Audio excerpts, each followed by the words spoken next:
आघात. लेखिका प्रिया उंबरकर. वाचक स्वर सिद्धी गायकर.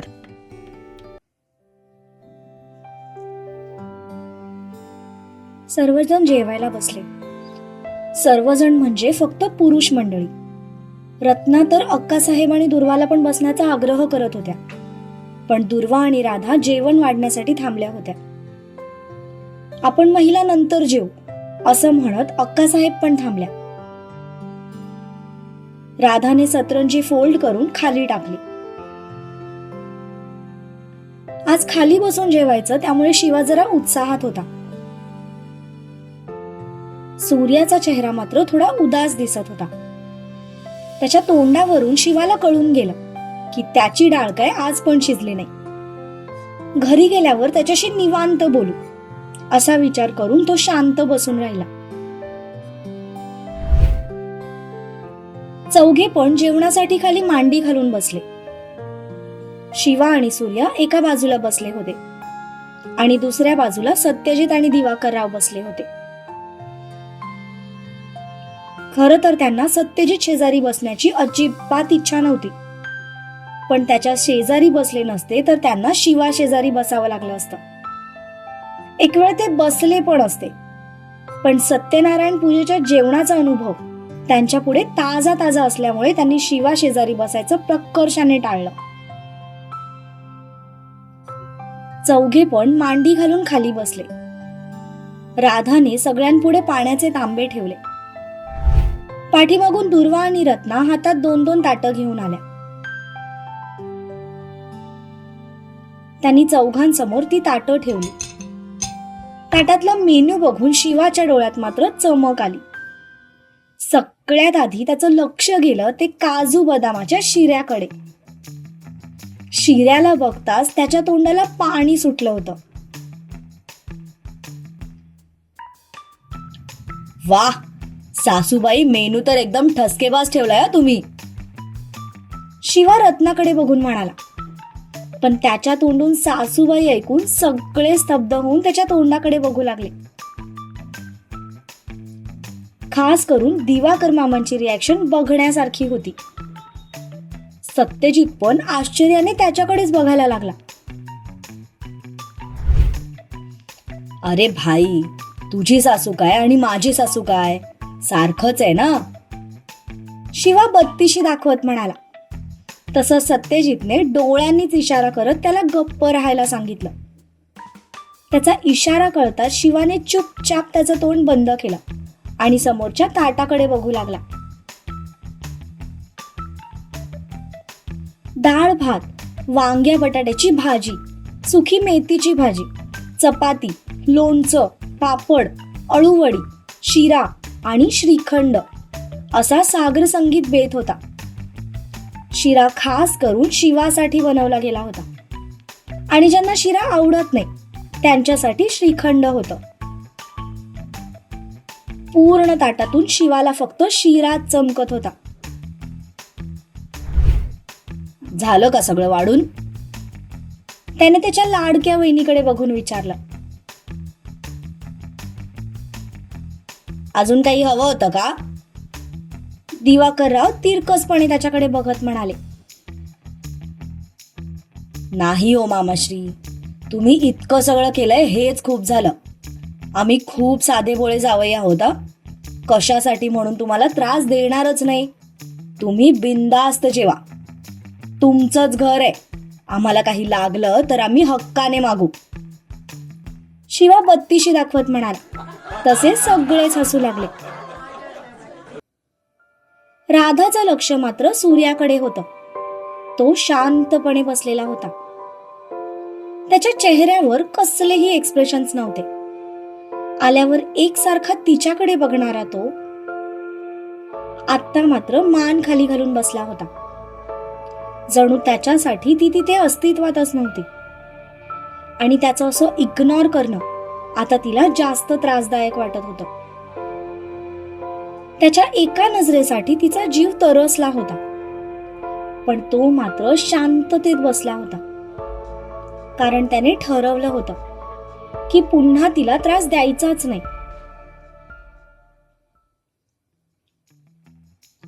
सासरे बुवा, ते ताटाला वटकन वगैरे लावतात अशी काही प्रथा नाही ना तुमच्याकडे?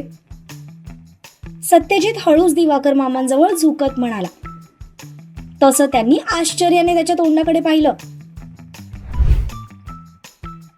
नाही नाही, आमच्याकडे असली कुठलीच प्रथा नाही. तुम्हाला जेवायचं असेल तर जेवा, नाहीतर तुमच्या घरी जाऊन जेवा. आमची काहीच हरकत नाही. ते फक्त त्यालाच ऐकू जाईल अशा हळू आवाजात म्हणाले. ताट वाढून राधा आणि दुर्वा परत आत निघून गेल्या. आतमध्ये अक्कासाहेब रत्ना आणि शांतासोबत गप्पा मारत बसल्या होत्या.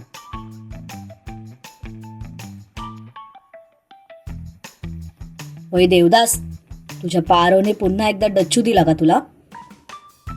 शिवा हळूच सूर्याकडे बघत म्हणाला. तसं सूर्याने बारीक तोंड करत त्याच्याकडे पाहिलं. जाऊ दे, नको रडू. आपल्या मदर इन लॉने इतक्या प्रेमाने जेवण बनवलंय, सो आता त्यावरच फोकस कर. रडायचा कार्यक्रम हवं तर आपण आपल्या घरी गेल्यावर करू. शिवा हळू आवाजात त्याच्याकडे बघत म्हणाला. बिचारा सूर्या मात्र चॉकलेट हिसकवलेल्या लहान बाळासारखं तोंड करून बसला होता.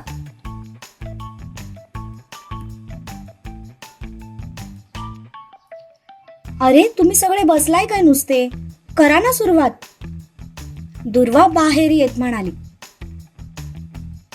हो हो, मी पण सगळ्यांना तेच म्हणत होतो की करा आता सुरुवात. असं म्हणत शिवाने पहिला घास शिऱ्याचा उचलला आणि तोंडात टाकला. वाह, एक नंबरच. काजू बदाम आणि मनुके घातलेला शिरा. क्या बात आहे. वहिनी, आज मला कळलं की तू इतका चांगला स्वयंपाक कसा काय करतेस. याचं सगळं क्रेडिट आमच्या सासूबाईंना जातं. काय चव आहे त्यांच्या हाताला. Mind blowing. शिवा मिटक्या मारत शिरा खात म्हणाला. तशी दुर्वा गालात हसली. त्याला शिरा खाताना बघून तिच्या मनाला एक वेगळं समाधान मिळालं. त्यांना जेवताना बघून ती आतमध्ये निघून गेली.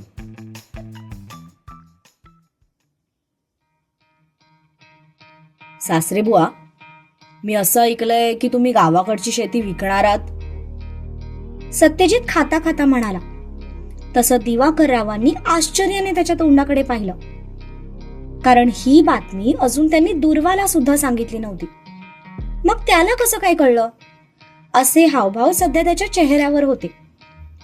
पण ते विसरले होते की त्यांच्या जावयाचं नाव सत्यजित पाटील आहे.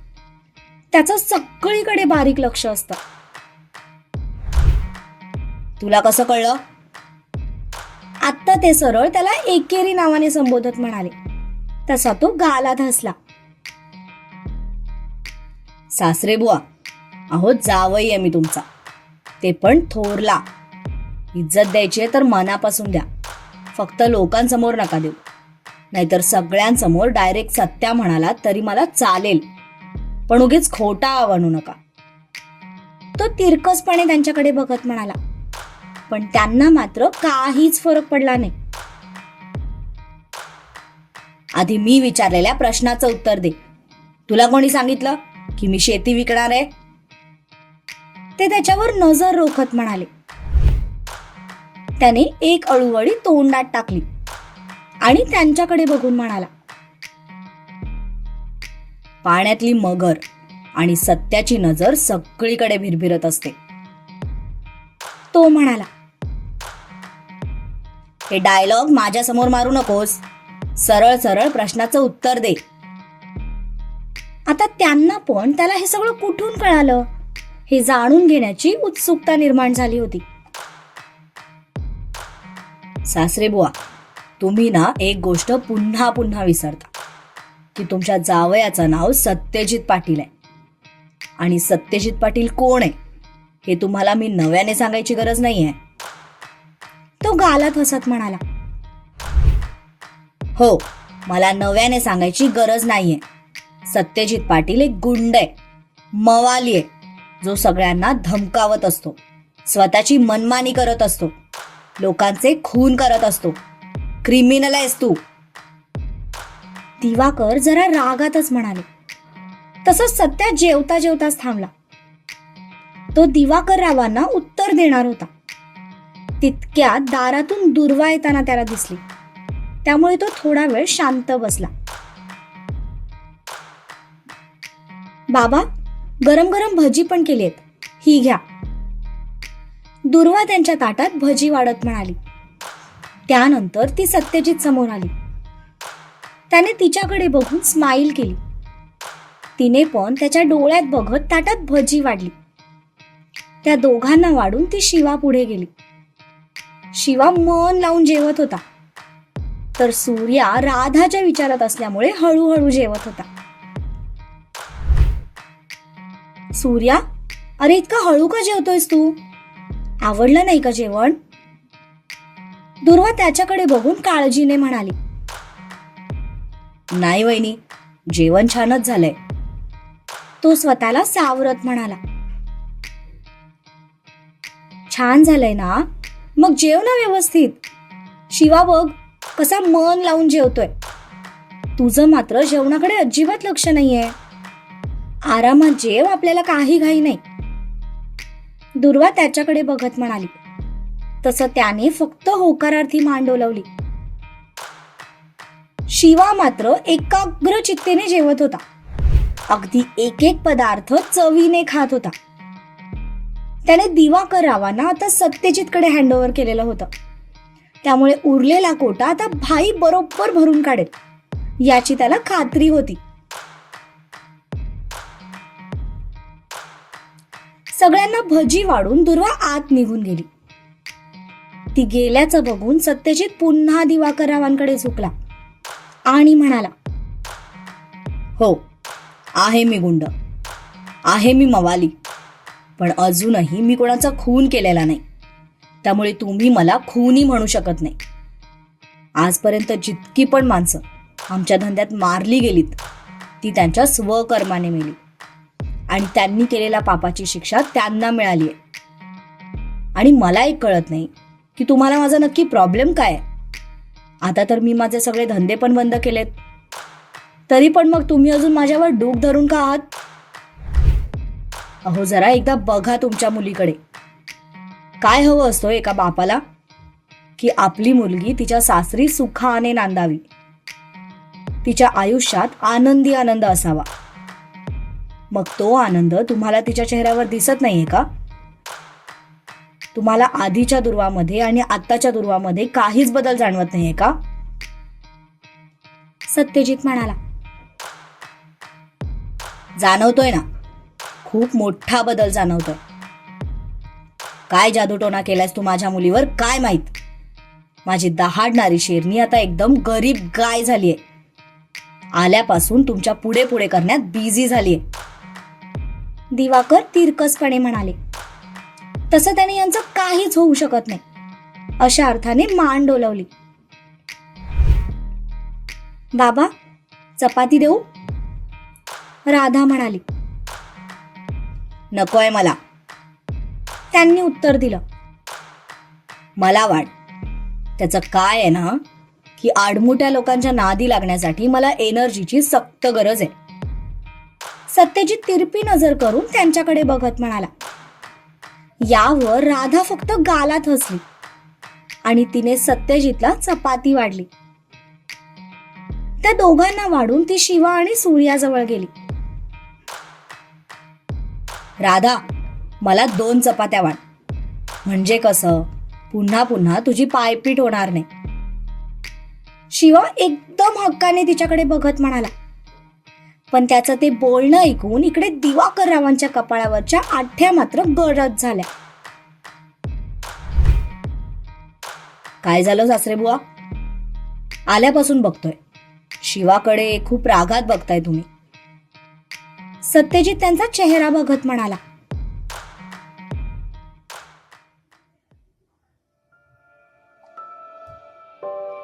नकोय मला. सूर्या ताटापुढे हात करत म्हणाला. हे बोलताना त्याने नजर वर करून तिच्याकडे पाहिलं देखील नाही. ती मात्र त्याने एकदा आपल्याकडे बघावं यासाठी तळमळत उभी होती. तो नाही म्हणाला. हे बघून ती थोडी नाराज झाली. आणि पुन्हा उठून सरळ उभी राहिली.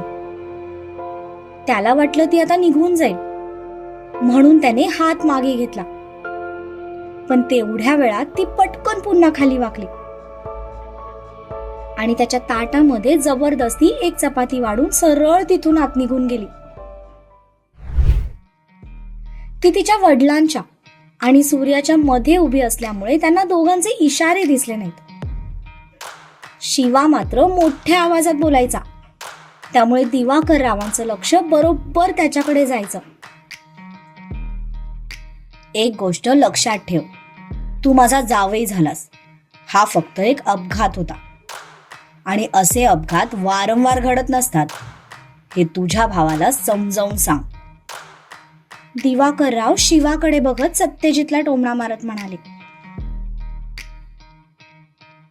सासरे बुवा, दुर्वाचं माझ्या आयुष्यात येणं हा अपघात नव्हता.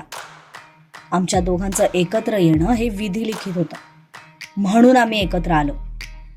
आणि हो, एक होणं ज्यांच्या नशिबात असतं ना, ते काहीही करून एक होतातच. सत्यजित शांतपणे जेवणाऱ्या शिवा आणि सूर्याकडे बघून म्हणाला, यावेळी असं होणार नाही. जर तेव्हाच मी दुर्वाला हे लग्न करण्यापासून अडवलं असतं तर आज मला हा दिवस बघावा लागला नसता. पण काही हरकत नाही. पहिल्या वेळी माझ्याकडून जी चूक घडली ती आता मी पुन्हा घडू देणार नाही. राधासाठी मी एक सरळ, साधा आणि सुसंस्कृत मुलगा शोधणार आहे. दिवाकर किचन मधून दिसणाऱ्या राधाकडे बघत म्हणाले, शोधा. कंदील लावून शोधा, नाहीतर LED बल्ब लावून शोधा. पण पाटलांसारखी मुलं तुम्हाला शोधूनही सापडणार नाहीत. पण हो, आज एक गोष्ट मी तुम्हाला खात्रीने सांगतो की यावेळी पाटील तुमच्या दारात येणार नाहीत. तुम्ही स्वतःहून आमच्या दारात याल. सत्यजित म्हणाला. वाट बघ. दिवाकर तिरकसपणे म्हणाले. यावर सत्यजित फक्त गालात हसला.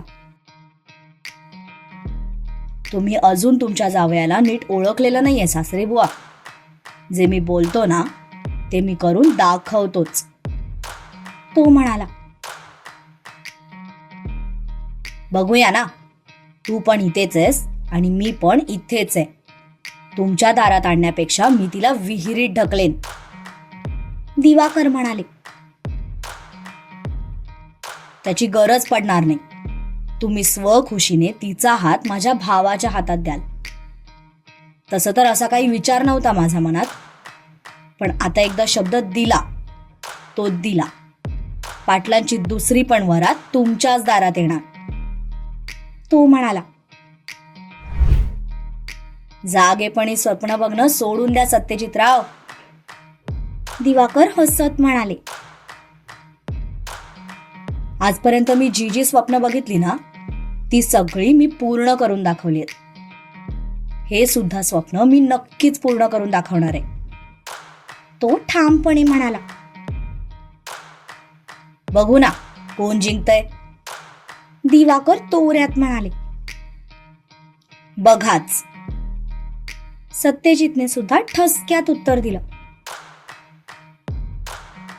असंच त्या चौघांची जेवणं पार पडली. शिवा भिरभिरल्या नजरेने सगळीकडे बघत होता.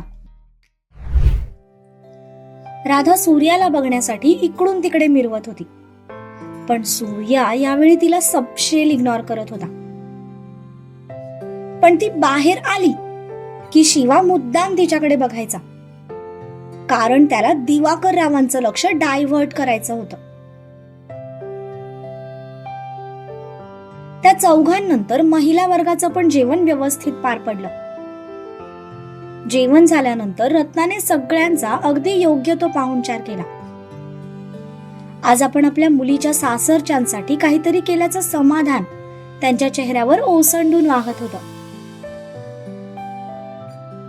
दिवाकर मात्र कोपऱ्यात एकदम गपचूप बसून होते. खरं तर त्यांना सत्यजितचा विशेष असा काही प्रॉब्लेम नव्हता, पण ते म्हणतात ना की जेव्हा आपण एखादी गोष्ट एक्सपेक्ट करतो आणि त्याच्या एकदम विरुद्ध आपल्याला मिळतं, तेव्हा त्या गोष्टीबद्दल आपल्या मनात एक चीड निर्माण होते.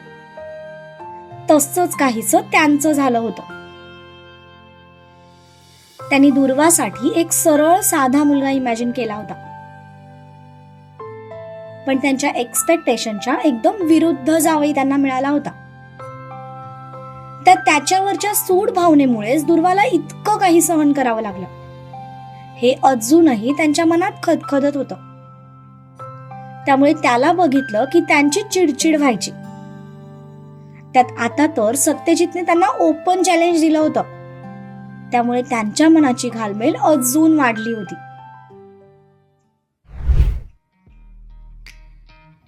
सगळा प्रोग्राम व्यवस्थित पार पडला. पाहुण्यांच्या निघायची वेळ झाली होती. दिवाकर राव तर वाटच बघत होते की कधी हे पाटील इथून निघतायत. चला सासरे बुवा, निघतो आम्ही. थँक्यू आजच्या प्रोग्रामसाठी. सत्यजित त्यांच्या समोर येत म्हणाला, मी तुला अजिबात वेलकम म्हणणार नाहीये. तुझा काय भरोसा, उद्या पुन्हा येशील. ते त्याला टोचून बोलत म्हणाले, पण हे ऐकून त्याच्या चेहऱ्यावर मात्र स्माईल आली. यालाच म्हणतात जावयाची दहशत. काळजी करू नका. अहो लगेच काय आम्ही तुमच्या राधाला नेणार नाहीये. अजून लहान आहेत ती. तिचं शिक्षण आधी पूर्ण होऊ दे, मग नेऊ. तो त्यांना टिवचत म्हणाला, पण यावर त्यांनी त्याला एक जबरदस्त रागीट लुक दिला. चला बाबा, निघतो आम्ही. दुर्वा त्यांच्या जवळ येत म्हणाली. तसा त्यांनी चेहरा नॉर्मल केला.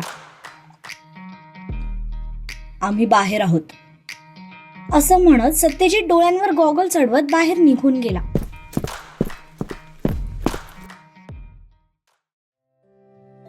दुर्वा तिच्या बाबांच्या पाया पडली. आयुष्यमान भव, सदा सुखी राहा. ते तिच्या डोक्यावर हात ठेवत म्हणाले, नाही बाबा, आता मला सौभाग्यवती भव असा आशीर्वाद द्या. ती चेहऱ्यावर हलकं हसू आणत म्हणाली. पण तिच्या या वाक्याने मात्र त्यांनी चमकून तिच्या डोळ्यात पाहिलं. आज त्यांना तिच्या डोळ्यात सत्यजितसाठी जे काही दिसलं ते यापूर्वी कधीच दिसलं नव्हतं. तिच्या डोळ्यात बघत त्यांनी पुन्हा तिच्या डोक्यावर हात ठेवला आणि म्हणाले, अखंड सौभाग्यवती भव. हा आशीर्वाद ऐकून तिच्या चेहऱ्यावर मात्र भली मोठी स्माईल आली. त्यानंतर तिने तिच्या आईचे पण आशीर्वाद घेतले. त्यांनी पण तिला भरभरून आशीर्वाद दिला आणि तिच्या तोंडावरून मायेने हात फिरवला. आज तिला बघून त्यांना खूप आनंद झाला होता, कारण आज ती त्यांची मुलगी म्हणून नाही तर पाटलांची सून म्हणून आली होती. आपली मुलगी आता खऱ्या अर्थाने संसाराला लागली आहे, या गोष्टीचा आनंद त्यांच्या चेहऱ्यावर दिसून येत होता.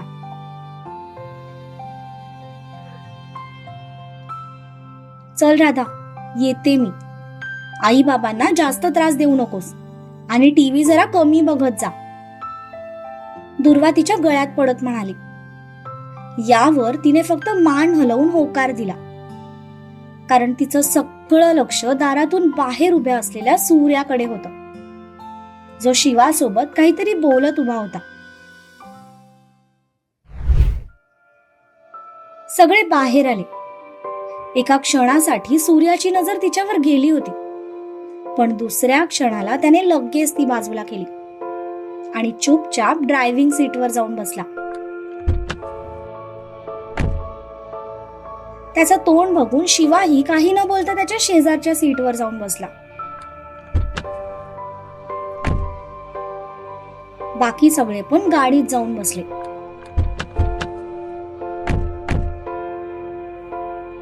सगळ्यांचा निरोप घेऊन झाल्यानंतर सत्याने सूर्याला गाडी सुरू करायचा इशारा दिला. तसं त्याने गाडी स्टार्ट केली. त्याने गाडी स्टार्ट करून आरसा थोडा ऍडजस्ट केला. आता त्याला आरशातून ती क्लिअर दिसत होती. जी कुणालाही न घाबरता एकटक त्याच्याकडे बघत होती. त्याने त्या आरशातून तिच्या नजरेला नजर दिली, पण थोड्या वेळानंतर त्याला ते चुकीचं वाटलं, म्हणून त्याने खिशातला गॉगल डोळ्यांवर चढवला. बाय मामाश्री, बाय सासूबाई, बाय बाय राधा. शिवा गाडीतून हात बाहेर करत त्यांना टाटा करत म्हणाला. पण ते बघून दिवाकररावांच्या कपाळावरच्या आठ्या मात्र अजून दाट झाला. त्यांनी राधाकडे पाहिलं तर ती पण हसून शिवाला बाय करत होती. खरं तर तिच्या मनात असं काही नव्हतं. ती तर फक्त त्याला एक पॉझिटिव्ह रिस्पॉन्स देत होती. पण दिवाकरराव मात्र याचा वेगळाच अर्थ लावत होते. कदाचित ही त्यांच्या मनातली भीती होती, जी त्यांना आता अस्वस्थ करायला लागली होती. धूळ उडवत गाडी तिथून निघून गेली, पण त्या आरशातून कोणीतरी एकटक तिला स्वतःपासून दूर जाताना बघत होतं. गेली गाडी, चल आता आत. दिवाकर बाय करणाऱ्या राधाकडे बघत म्हणाले. तसा तिने हात खाली घेतला आणि गुपचूप मान खाली घालून आत निघून गेली.